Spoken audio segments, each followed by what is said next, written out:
Nah, sekarang kan tantangannya nih kalau misalkan ada travel yang jual full paket. Udah termasuk makan pagi, siang, malam. Nah, gimana tuh cari restorannya? Waduh.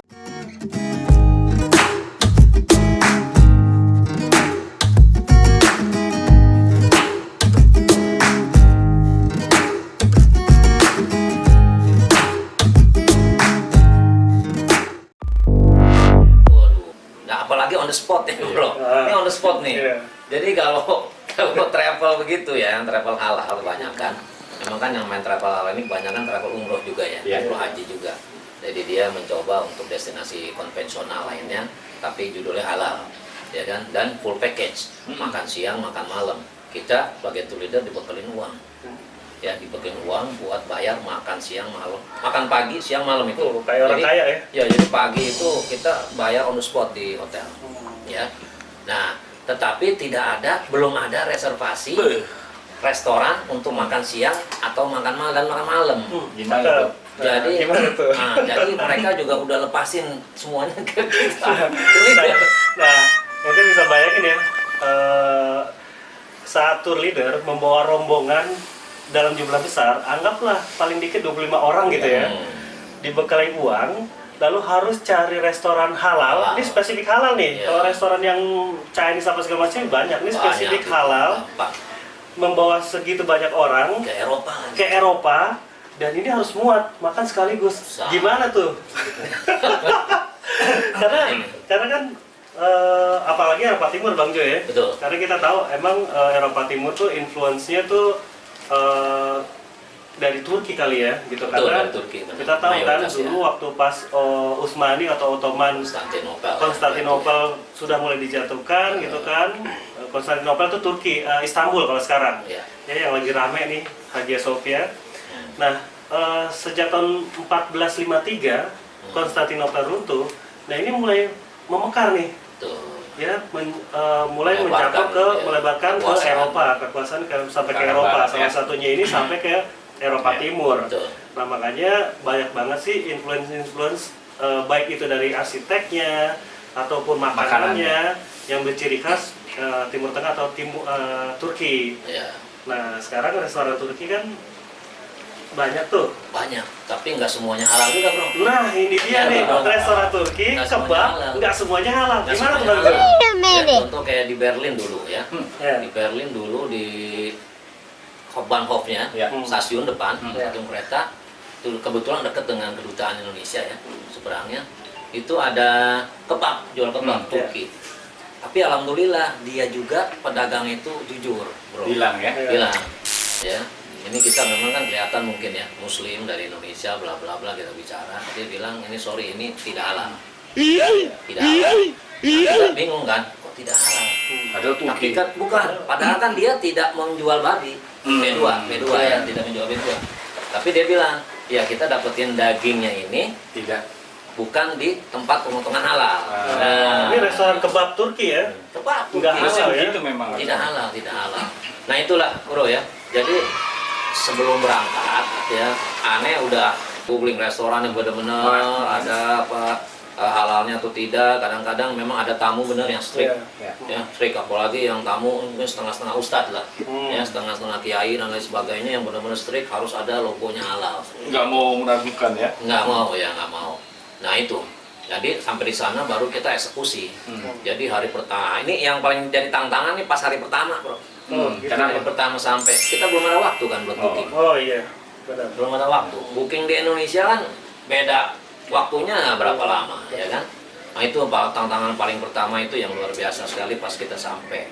Tapi alhamdulillah selama ini so far sih dapat aja. Ya, dan memang benar yang kata Bro Moha. Jadi memang mayoritas di sana kita datengin ke restoran Turki. Ya, tapi nggak hanya Turki saja, ada Lebanon, Iranis.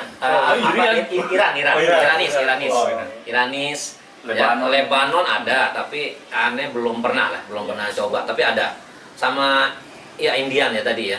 Indian, Iran, nah itu. Arab juga ya? Arabik ya, tapi kalau Arab tes orang Indonesia kurang cocok.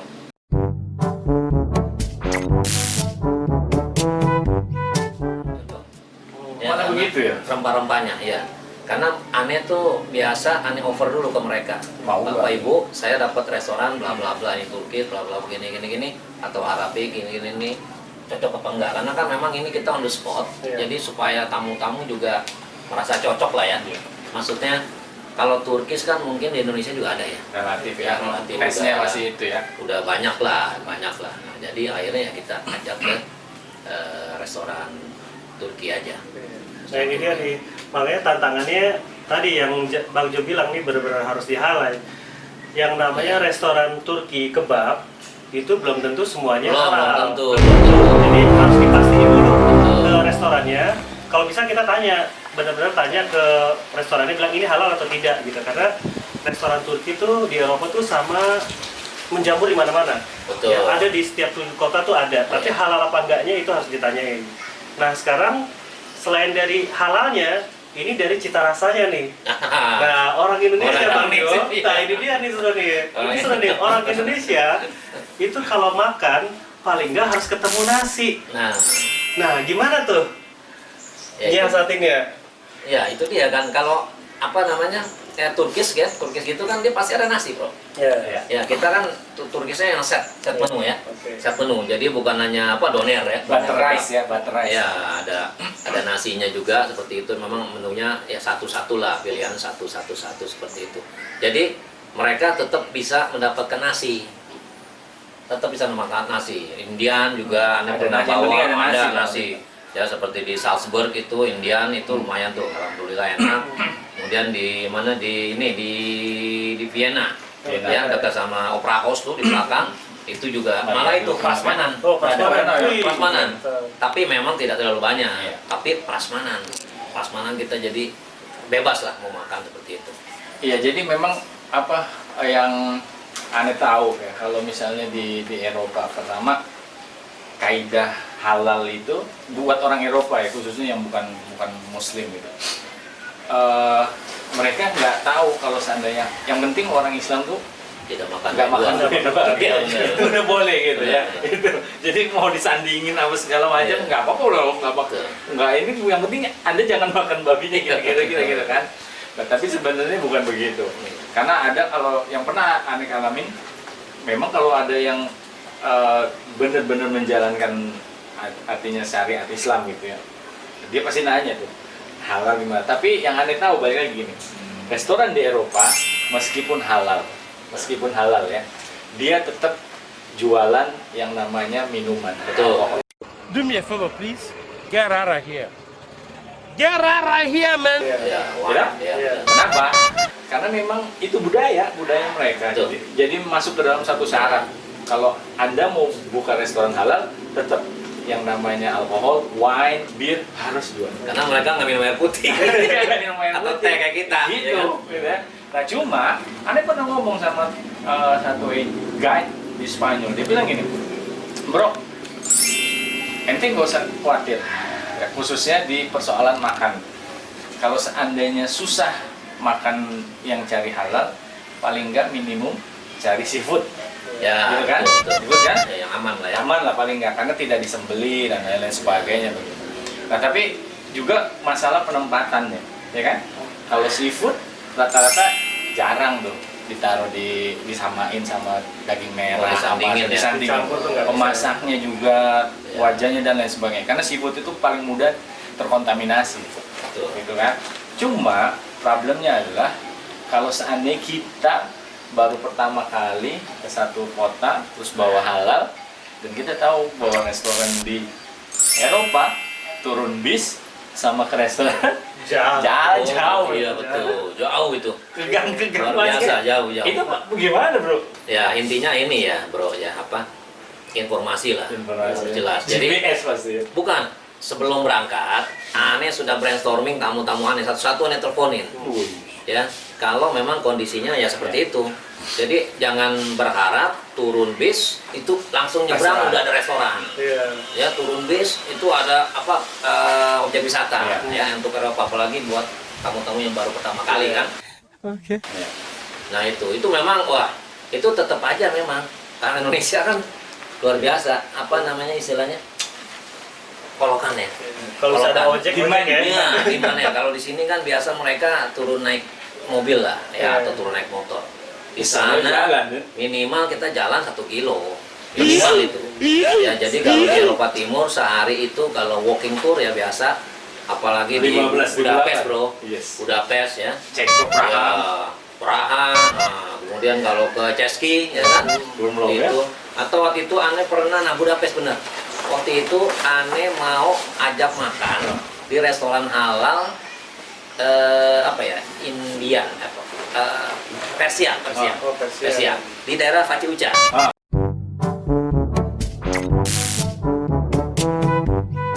Uca, Ah, tahu ya? iya. Di Uca. Jadi dari turun bis itu menuju ke restoran itu dari berapa orang ya nih ya, 20-an lah ya, jalan terus ya lewat Pas Uca di tengah itu, pokoknya Ane nengok kanan, nengok belakang ya kurang 2 orang ya, nengok kanan belakang kurang 2 orang, sampai di depan restoran itu Tinggal dari 2. 20 orang tinggal 5 orang, Tiga. jauhan katanya. Nggak mau makan. Jadi makan Kentucky aja. Kejauhan. Padahal udah di brainstorming ya. Ini, nah makanya itu kadang-kadang memang ada yang itulah nggak mau pusing orang Indonesia. Ada juga yang strict, saya harus makan yang halal. Jadi itu benar ada lambang yang halal. Nah itu memang restoran udah beberapa kali Anda pakai seperti itu. Nah itu, jadi memang ya itulah pertama. Tapi mereka nggak komplain karena memang dari awal udah ada info. Tapi halal nggak tuh Kentucky? Hah? Kalau walah. Nah itu dia, makanya memang Nah, itu, tantangan itu tantangan. selain dari menunya yang halal, Ya. terus lokasi restoran juga jadi tantangan Menentukan, tersendiri ya? menentukan. Betul. Nah sekarang kalau sampai tadi Bro Hendra udah singgung sebetulnya, kalau sampai kita di satu desa ya, kalau kota sih masih banyak lah restoran halal. Sampai di satu desa yang kita nggak nemuin sama sekali restoran halal. Nah tadi memang alternatifnya ya udah Iya. ikan deh kali ya. Vegetarian, kalau ada ya. Vegetarian kali ya. Iya, kalau ada. Ane pernah sebab ke Eropa Timur mau berangkat nih rombongan ibu-ibu. si mami. Itu cinta banget sama Kita itu. waktu ini manyi Ini nih. apa request Khusus ya. nggak mau Itu nggak tuh. mau lepas. Makanya. Minta halal, nggak bisa halal gitu kan. Ya sudah kalau gitu vegetarian. Wah, dianggap kalau vegetarian Indonesia tuh komplit loh. Gitu ya. Hari pertama cuma tomat. Apa itu? Kenapa jadi gini? Ya emang begitu. Gitu. Ya udah nggak apa-apa gitu. Ada roti. Besokannya vegetarian daun. Tahun hijau. Daun hijau doang. Ya jadi harus ada yang apa artinya gini. Karena sebenarnya orang kita itu bukannya vegetarian murni. Ya. Hanya menghindari hal-hal yang nggak mungkin. Betul. Dia menjadi vegetarian. Ya. Padahal vegetarian ya ada Macam-macam. low lactose lah apa gitu kan. Onion apa segala No macam. onion dan lain sebagainya. Nah kalau orang bule ditanya, saya mau vegetarian, dia tanya vegetarian apa, ya kan? Nah, kita kalau bawa Vegetarian kita nggak apa? tahu vegetarian. Karena ada Pokoknya kakak. veggie. Nah, makanya mungkin yang lebih masuk ikan kali ya. Ikan. Ikan. Jadi kalau ikan di sana kan tadi dari apa namanya naruhnya aja itu udah dipisah sama daging Ya. merah, itu satu. Betul. Terus kedua dari cara masaknya Penyajian. juga ini beda nih. Terpisah, ya. Masak di ikan Ya. di Eropa ini beda sama masak ikan di Indonesia atau di negara Asia lainnya. Karena dia harus punya pan khusus dan minyaknya ini nggak minyak sembarangan, tapi pakai Minyak olive, jagung, pakai minyak minyak zaitun. Ya. Gitu. Jadi Iya, benar. nggak ada tuh yang namanya minyak babi, minyak Minyak itu nggak babi, ada. Jadi ikan itu harus pakai minyak zaitun atau olive oil. Nah makanya kalau gue bilang sih itu lebih aman ya dibandingkan yang lain. Tapi gini, maksudnya gini. Tapi kita harus tahu bahwa Eropa Timur itu mostly dia nggak punya laut. Oh ya, landlocked lah. Landlocked, lah. negara landlocked. Tengah-tengah ya. Nah kalau negara landlocked itu artinya ikan-ikan tuh impor, Ya. benar. ya toh? Atau jarang lah. Jarang dah, dia pasti dari Belanda kebanyakan dari pinggir laut. Nah banyak kan mereka ikan-ikan sungai, apa itu yang relatif. Nah ini jadi berpengaruh ke harga biasanya. Betul. Gitu? Benar. Nah sekali makan berapa kalau di Eropa ini? Kalau apa nih? Kalau MT misalnya bawa nih. bukannya seafood ya. Bukannya seafood ya. Iya makanan normal halal lah. ya. Misalnya kita tahu kalau paling murah tuh di Eropa itu Chinese restoran. Oh iya. 8 euro udah 7 macam. Nah, Iya. kalau ya Tapi halal enggaknya nggak tahu itu. iya loh, walau Halal. dia bilang katanya misa apa segala macam Iya. kan, nggak tahu juga. Kalau untuk halal, nah ini ya Bapak Ibu ya, jadi mesti dimengerti dan dipahami kalau namanya halal food di sana itu pasti harganya lebih tinggi. Ya ketimbang Mahal ya, berarti. Chinese, lebih mahal. Itu minimal 15 euro. Minimal. Ya. Minimal 15 euro. Kalau tadi Roenda bilang kan Chinese food bisa 8 euro, 15. 10 euro. Iya. 10 euro itu udah 7 tuh ya. Iya. Ada 7 disease ya. Ini 15 euro satu macam. Satu Satu macam. mangkok betul, doang. Satu macam. Satu orang satu mangkok. Benar, satu macam. Ya, satu Satu macam macam. 15. Dan aneh juga pernah waktu itu di Praha bawa restoran Indonesia, Bro. Ini Ada tahu ya? restoran Indonesia Garuda, ya? Iya, Garuda. Ya, restoran Garuda itu di sana.